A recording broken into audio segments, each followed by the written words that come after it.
বৌমা, বৌমা, মা, আপনি আসছেন মা। মা, মা তোমার কিচ্ছুই হলো না, তুমি ভয় পেও না। আল্লাহ আল্লাহ করো, উপরে আল্লাহ আছে মা, তোমার কিচ্ছু হইব না।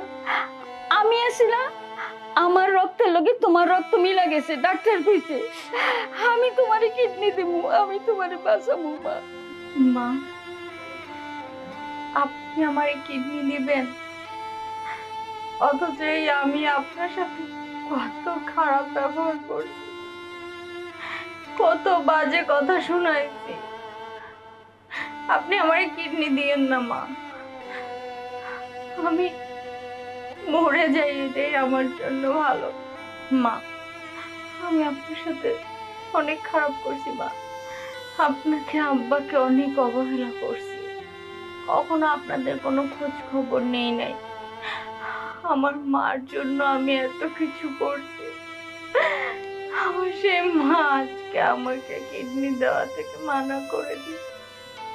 সে বলে আমাকে দিলে যদি সে মারা যায়, সে তার নিজের জীবনের কথা চিন্তা করছে মা, সে আমার চিন্তা করে না। আপনি আপনি আমার জন্য এত বড় ত্যাগ করেন না মা। আমি তোমার মা না? হ্যাঁ, আমিও তো তোমার একটা মা। তোমার মা দেয় না তাতে কি হয়েছে? আমি দিব মা, আমি তোমারে কিডনি দিব। তুমি কোনো চিন্তা করো না মা, আমি তোমার বাঁচাবো, তোমার মরতে দিব না মা, তোমারে মরতে দিব না। মা গো, আপনি আমাকে মাফ করে দিয়েন মা। আব্বা, আপনিও আমাকে মাফ করে দিয়েন। এই সমাজে আমার মতো অনেক মেয়েরা আছে যারা শ্বশুর শাশুড়িকে অবহেলা করে, অবজ্ঞা করে, যাদের কারণে স্বামীরা তাদের বাবা মাকে বৃদ্ধাশ্রমে পাঠায়। আমিও সেরকম একটা মেয়ে, আপনারা আমাকে মাফ করে দিয়ে। আমরা মেয়েরা কখনো এই চিন্তা করি না যে আমরাও তো কখনো না কখনো ছেলে মেয়ের বাবা মা হব, আমাদেরও শ্বশুর শাশুড়ি হইতে হবে।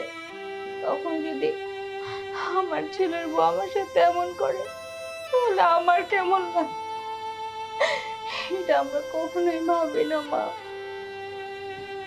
আমার মতো এরকম ভুল আর যেন কেউ না করে। আমাকে আপনারা মাফ করে দেন।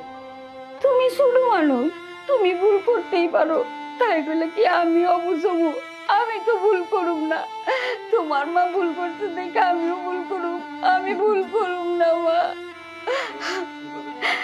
ও মা, তোমার কিচ্ছুই হইব না, উপরে আল্লাহ আছে না, আল্লাহর উপরে ভরসা রাখো মা।